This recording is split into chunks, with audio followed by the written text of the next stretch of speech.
참 좋은 날입니다. 어스틴 주님의 교회 매일 말씀 묵상에 오신 여러분을 환영합니다. 말씀을 통해 샘솟는 하나님의 은혜를 경험하시길 바랍니다. 오늘은 어제보다 더 행복한 하루가 될 것입니다.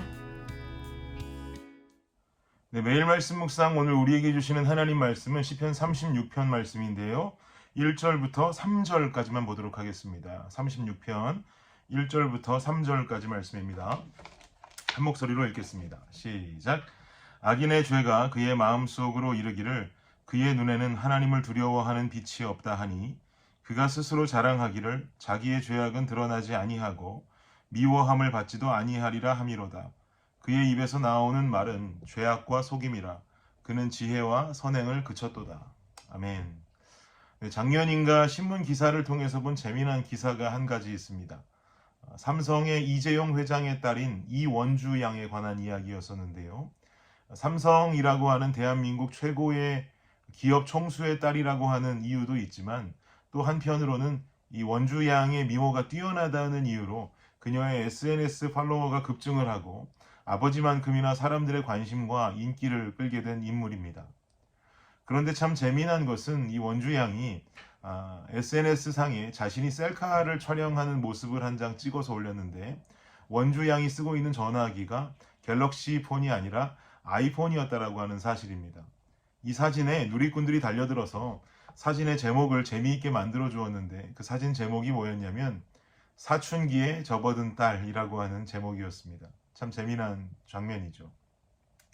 삼성이 스마트폰 시장에 가지고 있는 관심이 어마어마할 것인데 정작 그 삼성가의 딸이 아이폰을 쓰고 있으니까 다른 사람 말하기 좋아하는 이 누리꾼들이 가만히 있을 리가 없던 것입니다.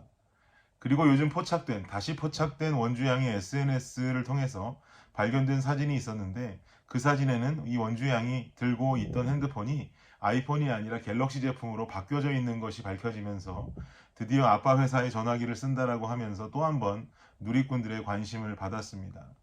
삼성가의 딸이 삼성의 스마트폰을 쓰는 것은 어찌 보면 당연한 일이죠. 이런 당연한 모습이 아니라 당연하지 않았던 모습에 사람들이 의아해하면서 재미를 느낀 것입니다. 전혀 비할 바는 아니지만 제가 가끔 H마트 푸드코트에서 짜장면이나 핫도그를 먹다가 성도님들을 우연히 만나면 저더러 왜 골목집 음식을 먹지 않냐고 다른 음식을 먹고 있냐고 하시는 성도님들이 여럿 계십니다. 이와 비슷한 기분일 거라고 생각이 됩니다. 사랑하는 성도 여러분, 우리는 누구입니까? 주님의 교회 성도님들이라면 대번에 나올 수 있는 대답이 있죠. 우리는 예수의 피로 구속받은 하나님의 자녀들입니다. 그러면 우리에게도 뭔가 보여져야 하는 하나님 자녀의 색깔이 있어야 할 것 아니겠습니까? 원주 양 손에 갤럭시가 들려 있어야 하는 것처럼 우리가 예수의 피로 구속받은 하나님의 자녀들이라고 외친다면 우리는 삶에서 어떤 모습이 드러나야 하나님 자녀다운 삶을 살아갈 수 있는 것일까요? 그 마음을 가지고 오늘 본문 속으로 한번 들어가 보겠습니다. 1절입니다. 1절 함께 읽겠습니다. 시작. 악인의 죄가 그의 마음속으로 이르기를 그의 눈에는 하나님을 두려워하는 빛이 없다 하니. 악인의 죄가 그의 마음속으로 말하기를 내 눈에는 하나님을 두려워하는 빛이 없다라고 고백한다라는 것이죠.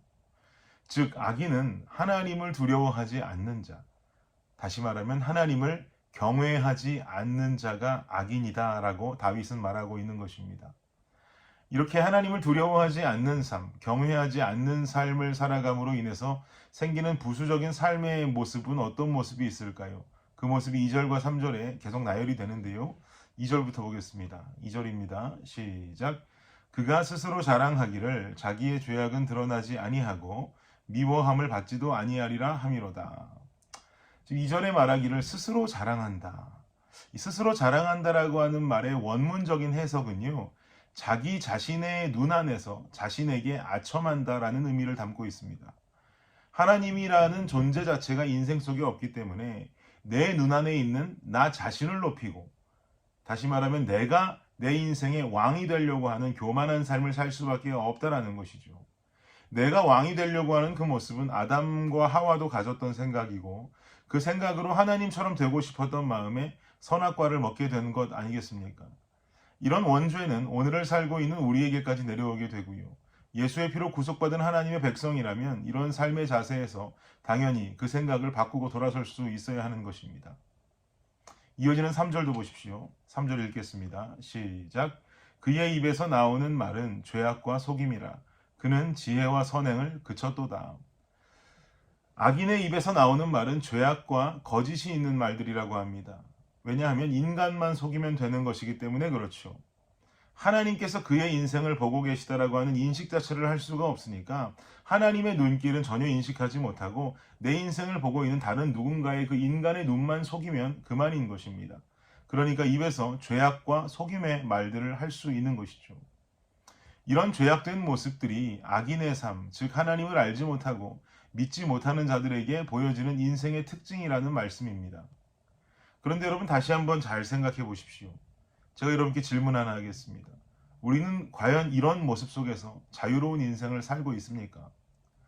우리는 내 인생에 직접 내가 왕이 되고자 하는 그 욕심과 욕망, 내 입술에서 나오는 거짓과 속임의 말들에서 과연 자유로운 인생을 살고 있냔 말이죠. 이 질문을 제 자신에게도 동일하게 던져보는데 제 마음속에 에베소서 4장의 말씀이 떠올랐습니다. 제가 읽어드리겠습니다. 너희는 유혹의 욕심을 따라 썩어져가는 구습을 따르는 옛사람을 벗어버리고 오직 너희의 심령이 새롭게 되어 하나님을 따라 의와 진리와 거룩함으로 지으심을 받은 새 사람을 입으라. 그런즉 거짓을 버리고 각각 그 이웃과 더불어 참된 것을 말하라. 이는 우리가 서로 지체가 됨이라. 아멘. 지금 1절에서 3절까지의 본문이 말하고 있었던 것은 악인의 특성이었습니다. 그러나 우리조차 이 모습에서 자유하다고 자신 있게 외칠 수 있는 사람은 아마 없을 것입니다. 방금 읽었던 에베소서 말씀에서도 사도 바울은 또 재차 권면하고 있습니다.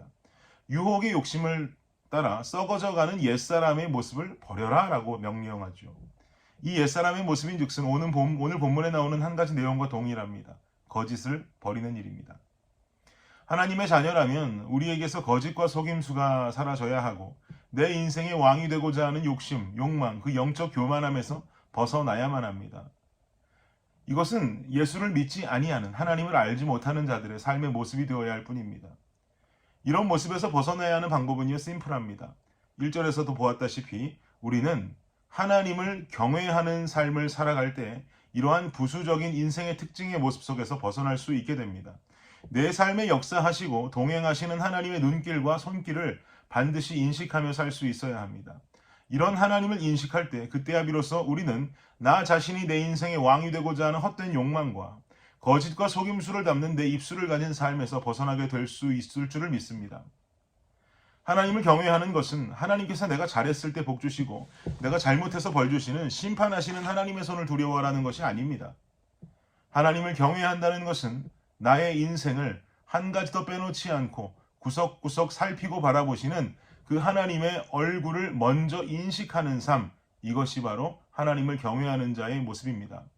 그 하나님의 얼굴을 인식하면 나는 내가 속한 공동체 안에서 나의 인생 속에서 성령이 원치 않은 일을 금하며 살 수 있다는 것이지요. 우리는 하나님을 믿는 자들입니다. 예수의 피로 구속받은 하나님의 자녀들입니다. 그러면 믿지 않는 자들이 하나님을 인식하는 그 모습 속에서 우리는 뛰어넘어 믿는 자들이 주님을 인식하고 경외하는 모습으로 살아가야 합니다. 바로 하나님의 얼굴을 인식해야 한다는 것입니다. 하나님 얼굴 앞에서 살아가는 삶의 모습을 지녀야만 합니다. 제가 참 좋아하는 말씀이 있는데요. 시편 14편 말씀을 제가 한 구절 읽어드리겠습니다. 2절과 3절 말씀입니다. 여호와께서 하늘에서 인생을 굽어 살피사 지각이 있어 하나님을 찾는 자가 있는가 보려 하신즉 다 치우쳐 함께 더러운 자가 되고 선을 행하는 자가 없으니 하나도 없도다. 하늘에서 인생을 굽어 살피시는 하나님, 그 하나님께서 이 땅 위에 하나님 찾는 자가 있는가 보시려고 한다라고 지금 말씀은 전하고 있습니다. 그러나 이 땅에는 더러운 자가 많고 선을 행하는 자가 없으니 하나도 없도다라고 하시며 탄식하는 하나님의 모습이 담겨져 있습니다. 하늘에서 인생을 굽어 살피시는 그 하나님, 그 굽어 살피시는 하나님의 얼굴이 내 인생 또한 구석구석을 살피고 계신 줄을 믿습니다. 이것을 인식하면 절대로 거짓된 말과 속임의 말을 일삼고 내가 왕이 되려고 하는 어리석은 삶을 살 수 없을 것입니다. 나의 말이 은혜의 말과 정직의 말로 변하고 내 삶의 주인은 하나님 되심을 선포하는 삶을 살게 될 것입니다. 이런 삶을 살아가는 시작, 그건 바로 하나님을 경외하는 것입니다. 우리가 예수 피로 구속받은 하나님의 자녀다라고 한다면 우리가 하나님 자녀로서의 삶은 그 하나님 아버지를 늘 인식하고 그분의 눈, 그분의 얼굴을 인식하며 살아가는 삶이 되어야 할 줄 믿습니다. 오늘도 내 인생을 굽어 살피시는 하나님의 얼굴을 인식하시면서 악인의 삶이 아닌 복 있는 사람으로 살아갈 수 있는 저와 여러분이 되시기를 예수님의 이름으로 축복합니다. 기도하겠습니다. 하나님 감사합니다. 내 인생을 굽어 살피시고 정말 하나님 찾는 자를 찾고 계신 그 하나님, 아버지 하나님, 나의 인생이 주님을 경외함으로 말미암아 그 얼굴을 인식함으로 말미암아 악인의 삶에서 벗어나고 주의 자녀된 삶으로 살아갈 때 하나님께서 이제야 내가 원하는 그 사람을 찾았도다 하는 그 칭찬의 메시지가 우리의 삶 가운데 들려오는 역사 있게 하여 주시옵소서. 오늘 하루 동안 이 말씀 기억하며 주님 경외하고 주님 인식하는 우리 모두가 되게 하여 주시옵소서. 예수님 이름으로 기도합니다. 아멘. 수요일 기도 제목으로 함께 기도하도록 하겠습니다. 교육부 사역을 위해서 기도해 주십시오. 온라인 영상이 아이들에게 효과적으로 전달되도록 사역자들과 선생님들이 영혼 사랑의 열정으로 섬기도록 기도해 주시기 바랍니다. 두 번째는 구역 예배를 위해서 기도해 주십시오. 대면 비대면으로 드려지는 구역 예배가 안전하도록 구역장들이 예배를 성령 충만함으로 인도하도록 구역장들이 섬김을 통해 각 개인이 은혜와 복을 받도록 기도해 주시기 바랍니다. 마지막 선교사님들을 위해서 기도하실 때에 알래스카의 이홍래 목사님, 미국의 김재문 선교사님, 우즈베키스탄의 강세르게이 선교사님을 위해서 기도해 주시기 바랍니다. 기도하겠습니다.